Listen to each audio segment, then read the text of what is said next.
औज़ुबिल्लाहिमिनश्शैतानिर्रजीम बिस्मिल्लाहिर्रहमानिर्रहीम अस्सलामु अलैकुम वरहमतुल्लाहि वबरकातुहू। Hello friend, hello EFMS family. उम्मीद है कि आप बिल्कुल ठीक ठाक होंगे, खैर और आफियत के साथ होंगे। एक बार फिर आपको इंट्राडे ट्रेडिंग के इस एपिसोड में हम आपको वेलकम करते हैं और आज हम फोरकास्ट करने वाले कि गोल्ड आज अपनी नौयत के लिहाज से कैसा रहेगा।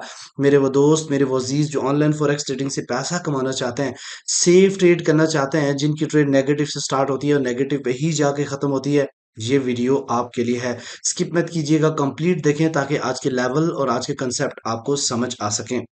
आज हम डिस्कस करने वाले हैं DXY की डेली और H4 चार्ट के ऊपर, और उसके अलावा देखेंगे कौन सा होगा टर्निंग पॉइंट गोल्ड का जिसके इर्द गिर्द रह के हम मार्केट की स्कैल्पिंग देखेंगे। इसके अलावा हम देखने वाले हैं आज के इंपॉर्टेंट पेयर्स के टर्निंग पॉइंट, जैसे कि आज हम बात करेंगे बिटकॉइन के ऊपर। इसके अलावा हम बात करेंगे यूरो यूएसडी, जीबीबी यूएसडी और यूएस आयल के लेवल देखेंगे, और एट द एंड हम देखेंगे सिल्वर को कि उसका कौन सा होगा टर्निंग पॉइंट, और एट द एंड हम H4 के ऊपर DXY को भी एनालिसिस करेंगे।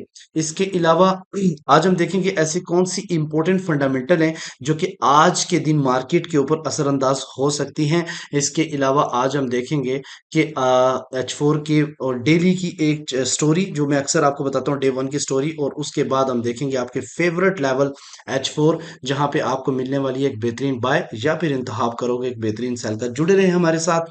मैं हूं इरफाक अहमद साकी और आप देख रहे हैं EFMS ट्रेड। मिलते हैं इस ब्रेक के बाद।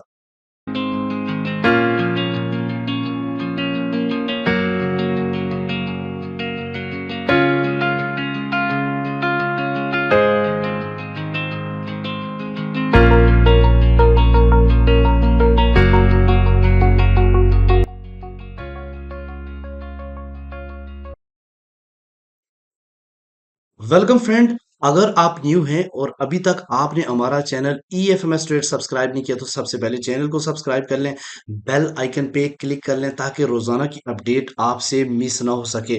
अगर आपने वीकली वीडियो अभी तक नहीं देखी तो लाजमी वीकली वीडियो देख लें ताकि आने वाले वीक में आपको समझ आ सके मार्केट का असल बिहेवियर और मार्केट का असल रुख क्या है। और अगर आप प्रीमियम मेंबर बनना चाहते हैं और लाइफ टाइम हमारी सर्विसेज का बेनिफिट उठाना चाहते हैं तो सिंपल है, हमारी डिस्क्रिप्शन में वीडियो है कि how to became a premium member, या फिर हमारे इस नंबर पर रब्ता करें और यही मैसेज करेंगे how to became a premium member, तो मैं आपको डायरेक्टली सपोर्ट टीम का नंबर दूंगा जहां से आप इजीली लाइफ टाइम के लिए आप प्रीमियम का हिस्सा बन सकते हैं। एग्जाम ग्लोबल पे अभी प्रमोशन जारी है, 31 दिसंबर तक 100% बोनस के साथ आप उसका बेनिफिट उठा सकते हैं। आते हैं अपने पॉइंट की तरफ। आज का टर्निंग पॉइंट हम नोट करते हैं, और इससे पहले हम देखते हैं कि आज का कौन सा होगा फंडामेंटल। चूंकि मंडे आज 18 दिसंबर, और 7 बजे एक ही न्यूज है, वो है NAHB हाउसिंग मार्केट इंडेक्स की। कोई बड़ी इंपैक्ट न्यूज नहीं है, लेकिन आज के दिन जितनी मूव होगी मार्केट मेकर्स की होगी, और आज के दिन किसी भी डायरेक्शन में मार्केट बहुत ज्यादा मूव हो सकती है। किस डायरेक्शन में ज्यादा मूव हो सकती है हम डिटेल में जाके देखेंगे, लेकिन उससे पहले हम देखेंगे आज का टर्निंग पॉइंट। आज का टर्निंग पॉइंट आप नोट कर लीजिए। आज का टर्निंग पॉइंट 2017.45 है, यानी 2017.4 आज का टर्निंग पॉइंट। मार्केट है इससे ऊपर, और अगर इससे ऊपर रहती है तो आपने हर दफा यहाँ पे रीजन तलाश करनी है बाय की, कि क्या हो सकती है बाय की असल रीजन, जहां से हम एक अच्छी बाय देख सकते हैं। अगर M30 या कोई बड़ी कैंडल इससे नीचे जाके क्लोज होती है तो देन आपने इसको क्या करना है, सेल करना है। लेकिन एक बात याद रखना, सेल आप होल्ड कर सकते हैं ज्यादा से ज्यादा 2010 और 2007 के एरिया से पहले पहले। उसके बाद क्योंकि यहाँ पे जो मंथली और वीकली मार्केट के जो है ना वो लेवल्स हैं जहां से रिजेक्शंस मिल सकती है। अब आते हैं आज की पॉइंट की तरफ। तो आज सबसे पहले हम बात करते हैं DXY को लेके। तो DXY की सिचुएशन मैंने आपको पहले भी बताई कि दिसंबर एक ऐसा महीना होता है, और दिसंबर का लास्ट वीक एक ऐसा महीना होता है जहां पे DXY को पिटना ही पिटना होता है, क्योंकि आपको भी इल्म है कि जो आगे इवेंट आ रहे हैं उस इवेंट में डॉलर्स विड्रॉ आता है फिजिकली, और हॉलीडेज हैं, और जिसकी वजह से ये काफी ज्यादा क्रैश कर सकता है। ऑलरेडी क्रैश किया हुआ है, ब्रेकआउट भी हुआ हुआ है। ये यहाँ से अच्छा खासा इसने पुल बैक दिया था लास्ट 2 डेज में, और उसके बाद ये फौरन जो है ना अब दोबारा से अपनी उसी ट्रेंड यानी बेरिश ट्रेंड की तरफ रवा दवा है। इसकी जो असल सपोर्ट है 102.4 है, अगर ये ब्रेक होती है तो फिर ये एग्जैक्टली 101 पर जा सकता है, ठीक है। और अगर ये ब्रेक करता है तो गोल्ड मजीद 2040 से भी ऊपर चला जाएगा। अब हम आते हैं जनाब सबसे पहले बिटकॉइन के ऊपर। बिटकॉइन की स्टोरी है, आज बीटीसी कर रहा है क्रैश, और बहुत बुरे तरीके से क्रैश किया बीटीसी ने। इसका जो टर्निंग पॉइंट है वो 41,422 है। इससे ऊपर मार्केट जाएगी तो ही आप बाई की तरफ देखोगे।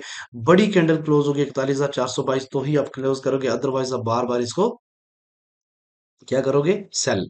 और सेल कहां तक करोगे जी, सेल करोगे 40,700 के एरिया तक, क्योंकि यहां से लेके 40,000 के एरिया तक एक स्ट्रॉन्ग किस्म का डिमांड जोन है, जहां से काफी बार बीटीसी रिजेक्ट हो चुका है। ये गोल्डन मौका है, अगर ये यहां से ब्रेक कर जाता तो इसका अगला लेवल जो वो 38,000 होगा। और गोल्ड बीटीसी को 70,000 जाने के लिए इतना पुल बैक लेना जरूरी है, तभी ये मजीद ऊपर की तरफ जा सकता है।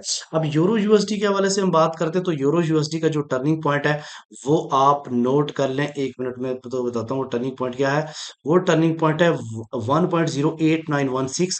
अगर इससे ऊपर मार्केट रहती है, ठीक है, इससे ऊपर मार्केट रहती है तो आप बाय देखोगे, इससे नीचे आप सेल करोगे। बाय कहां तक करनी है, बाय आपने करनी है 1.96 के एरिया से लेके 1.99 तक, 1.099 तक।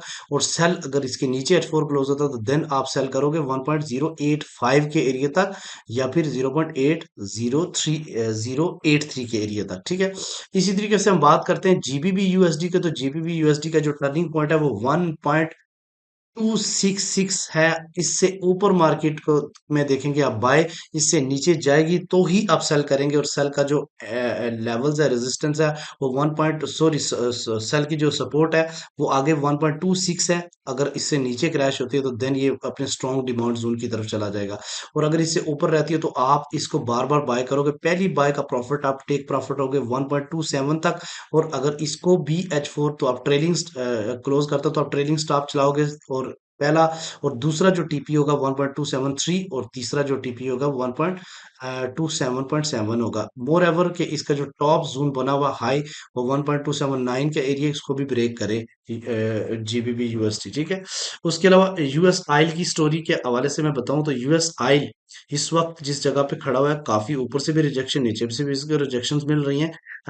मूविंग एवरेज MA50 जो है ना, इससे नीचे है मार्केट में, तो डेफिनेटली मार्केट मजीद ऊपर भी जा सकती है। लेकिन इसका जो आज का टर्निंग पॉइंट है वो 72.4 है। इससे नीचे मार्केट है तो आप सेल करोगे, कहां तक करोगे, 71.45 की तरफ, ठीक है। इससे नीचे जाता है तो नेक्स्ट आपका लेवल 70.33 होगा। इससे ऊपर H4 क्लोज रहती है तो आपने बाय करना है, और कहां तक करना है जी, आपका जो पहला रेजिस्टेंस रहेगा वो 73.61 है, यही आपका टेक प्रॉफिट भी है बाय का, ठीक है। इसके अलावा सिल्वर के हवाले से हम बात करते हैं, तो सिल्वर की जो टर्निंग पॉइंट है 23.73 है। इससे ऊपर H4 रहती है तो आपने बाय करना है, इससे नीचे जाएगी तो ही आप सेल करोगे। इस वक्त है मार्केट इससे ऊपर, आप देखोगे बाय रीजन। अगर ये कैंडल इससे ऊपर क्लोज होती है तो डेफिनेटली इसके अंदर एक बुलिश इनगल्फ भी बन जाती है H4 के ऊपर, जो कि काफी ज्यादा पावरफुल होगी, जो 24 तक भी इसको लेके जा सकती है, ठीक है जी। अब आते हैं डे वन की स्टोरी के ऊपर। डे वन की स्टोरी के हवाले से हम बात करेंगे कि गोल्ड आज के दिन ज्यादा से ज्यादा क्या कर सकता है। ये आपके सामने गोल्ड की, पहले भी मैंने आपको बताया था, एक ट्रेंड लाइन भी मैंने ड्रा की थी, और ये ट्रेंड लाइन के ऊपर मैंने बताया था वीकली वीडियो में कि इसके अंदर एक बेरिश इनगल्फिंग बनी हुई है H4 के अंदर। अगर मोर पावरफुल में जाना हो तो इसको ब्रेक करना पड़ेगा 2044, यानी 2044 ब्रेक करेगा तो ये बहुत ज्यादा ऊपर चला जाएगा, 2100 की रेंज में जा सकता है। लेकिन तब तक क्या हो सकता है, यहाँ से ये जितनी भी बड़ी कैंडल रेड की फ्राइडे को निकली थी, ये उसका रिट्रेसमेंट अभी पॉसिबल है कि मार्केट 2028 या 2030 तक जाए आज के दिन, और वहां से दोबारा से गिर सकती है। एक बात तो ध्यान में रखिए, जिन लोगों को, जो हमारे स्विंग भी है, जिन लोगों को 2016 से हमने बाय कराया हो, उन वो अपना प्रॉफिट 2025 तक ले सकते हैं, 2023 तक भी ले सकते हैं, 25 तक भी ले सकते हैं, 27 28 तक भी ले सकते हैं। इवन आप अपने प्रॉफिट को ट्रेलिंग स्टॉप भी चला सकते हो, नीचे आप होल्ड करके ब्रेक इवन पे, ठीक है। अगर मार्केट वापस पुल बैक होती है तो इसका जो पहला 50% रिट्रेसमेंट वो कंप्लीट करना चाहिए 2010, ठीक है, मोर बड़ा पंप लेने के लिए। उसके बाद नीचे जो 61 का लेवल है वो 2001 है, उससे नीचे जाना वो 1990 है। ये है स्टोरी गोल्ड के डेली की, ठीक है। उसके अलावा अगर हम बात करते हैं जनाब H4 के लेवल्स, तो H4 के लेवल्स आप नोट कर लें। H4 के मैं आपको लेवल बता देता हूँ। ये आपके सामने H4 का पूरा सेटअप है गोल्ड का। ठीक है। इस वक्त मार्केट जो है ना ये इसके दरमियान में है। और आपको मैं थोड़े लेवल बता देता हूँ कि इस वक्त मार्केट है 2021.6 के ऊपर। अगर मार्केट थोड़ा सा नीचे पुल बैक करती है तो उसको पहली रेजिस्टेंस का सामना करना पड़ेगा, सॉरी पहली सपोर्ट का सामना करना पड़ेगा। और पहली सपोर्ट जो है ना वो 2014 है, जो कि काफी ज्यादा स्ट्रॉन्ग पॉसिबल हो सकती है, क्योंकि 2015 और 16 से हमारी स्विंग बाय भी है। और ये EMA को भी टेस्ट करके ऊपर आई है, तो ये एक पावरफुल साइन है। और ऊपर से थोड़ी सी जो रिजेक्शंस मिल रही है, इससे ये भी अंदाजा हो सकता है कि मार्केट जो है ना किसी भी डायरेक्शन में आज इसको मूव कराने के मूड में हैं मार्केट मेकर्स। ठीक है। तो आपने एहतियात से ट्रेड करनी है। पहली रेजिस्टेंस सपोर्ट आपको मिलेगी 2014, दूसरी सपोर्ट मिलेगी आपका 2003, और अगर इससे नीचे H4 क्लोज होती है तो देन आप जाओगे 1986 और 1992 का एरिया। ठीक है। और जो कि काफी ज्यादा एक कंसोलिडेशन के बाद ब्रेकआउट हुआ था, तो यहाँ पे मार्केट जाके पुल बैक कर सकती है एक स्ट्रांगली तरीके से। ठीक है। अच्छा। इसके अलावा अगर आप की तरफ देखते हैं तो पहली जो रेजिस्टेंस है मार्केट की वो आपको भी पता है। एक मिनट दे मुझे, मैं उसकी सेटिंग नहीं की, मैं वो सेटिंग करके आपको बताता हूँ। एक मिनट दीजिएगा। अच्छा, ये रेजिस्टेंस के हवाले से मैं आपको बताऊं, अगर मार्केट ऊपर जाती है तो पहली जो रेजिस्टेंस देखने को मिलेगी वो 2033 का एरिया है। H4 इससे ऊपर क्लोज होती है तो देन आप जाओगे 2047। और अगर इससे ऊपर H4 क्लोज होती है तो देन आप देखोगे 2071 और 2073 का एरिया, जो कि सेलिंग जोन बन सकता है। तो ये है आज की स्टोरी। ठीक है। ये है आज के लेवल्स। इस लेवल के ऊपर जाए तो आप ट्रेड को एग्जीक्यूट कर सकते हो बगैर सोचे। ठीक है। और इंशाल्लाह मिलते हैं नेक्स्ट वीडियो में। इसी तरीके से सपोर्ट बनाए के रखें। अगर आप का कोई क्वेश्चन है, कोई क्यूरी है, कोई सजेशन है, तो आप कमेंट सेक्शन के अंदर लिख सकते हैं। आपके सारे कमेंट हम लोग पढ़ते हैं। मिलते हैं नेक्स्ट वीडियो में। अपना रखिएगा बहुत सारा ख्याल। अल्लाह हाफिज।